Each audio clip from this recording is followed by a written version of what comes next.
اسهل واسرع طريقة سمك هتعملها في البيت، مش هتشتريه من بره تاني. السمك بتاع المطاعم اللي بينشروا بره في المحلات هقولك طريقته ازاي. انت قاعدة في بيتك، طريقة سهلة وبسيطة. انا كان عندي بوتاجاز ارضي فوق السطح، طلعت اشوي عليه السمك. وكان عندي الصاجة اللي هي بنشوي عليها السمك. الصاجة دي ممكن تجيبيها من عند اللي هو بتاع الحدادة. بس انت لو ما عندكيش ممكن تستغني عنها بطاسة او صينية ألمونيوم. عارفين الصينية الألمونيوم اللي احنا بندخلها في الفرن دي ممكن تستخدميها تكفيها على وشها وتشوي فيها السمك. تكوني عاصية تبلة السمك بالردة، مجهزاه جنبك. بس ايد ابني كان معايا فوق على السطح بنشوي سوا، ابني الصغير.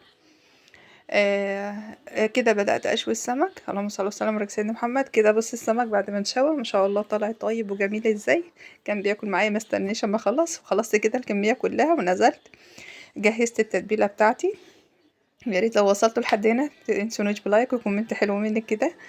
اللهم صل وسلم على سيدنا محمد. كنت مجهزة التتبيلة توم ومعلقة تومة، فصين توم، معلقة كمون، معلقة شطة مفرومة وليمونة، ودقيتهم في الهون. وضفت عليهم شوية مية ومعلقتين ملح عشان ما يبقاش السمك عادب. وحطيته زي ما انتوا شايفين كده في التتبيلة بتاعته. اتشرب من مية عشان ما يبقاش عادب. وضفته في طبق كبير عشان اقدمه زي ما انتوا شايفين كده. قولوا له رأيكم ايه، ما تنسونيش بلايك وكومنت حلو منك كده. اللهم صل وسلم على سيدنا محمد. وقصرة ليمونة عليه مع عود كزبرة وتقدميه، وبألف هنا ليكم. يا ريت تجربوه وتقولوا لي رأيكم ايه. السلام عليكم ورحمة الله وبركاته.